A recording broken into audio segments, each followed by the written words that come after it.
ক্রিকেটে একজন ম্যাচ রেফারির ভূমিকা কতটা গুরুত্বপূর্ণ তা নিশ্চয়ই ক্রিকেটার থেকে শুরু করে ক্রিকেট ভক্তরা সবাই জানেন।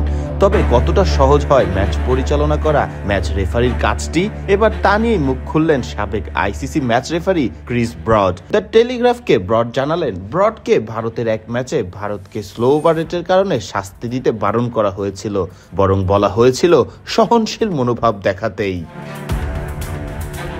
ভারত ক্রিকেটের অন্যতম শক্তিশালী দল, যেখানে সচিন, ধোনি এবং বিরাট কোহলির মতো নামসহ রয়েছে আরও বেশ কিছু কিংবদন্তি ক্রিকেটারদের নামও।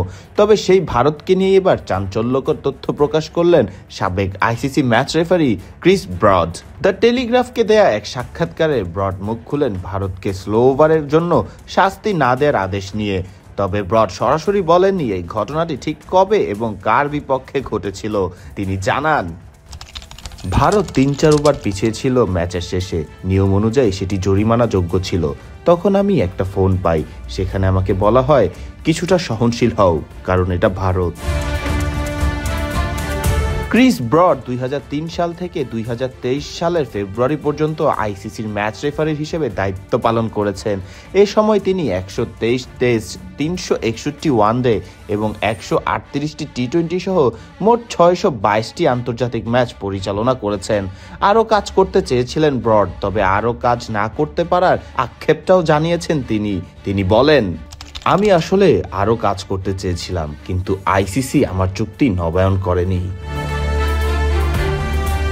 আইসিসিতে এখন ভারতের আধিপত্য চলছে জানিয়ে তিনি বলেন, যখন উইজডেন ডারবিজল আইসিসির আম্পায়ার ম্যানেজার পদে ছিলেন তখন আমরা সমর্থন পেতাম। তিনি চলে যাওয়ার পর সব অনেক দুর্বল হয়ে পড়েছে।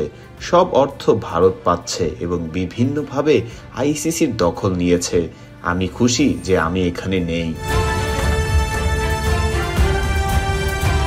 সব মিলিয়ে ক্রিস ব্রডের এই মন্তব্যে তোলপাড় গোটা ক্রিকেট দুনিয়া। নানা আলোচনা এবং সমালোচনা চলছে ব্রডের এই মন্তব্যকে ঘিরেই।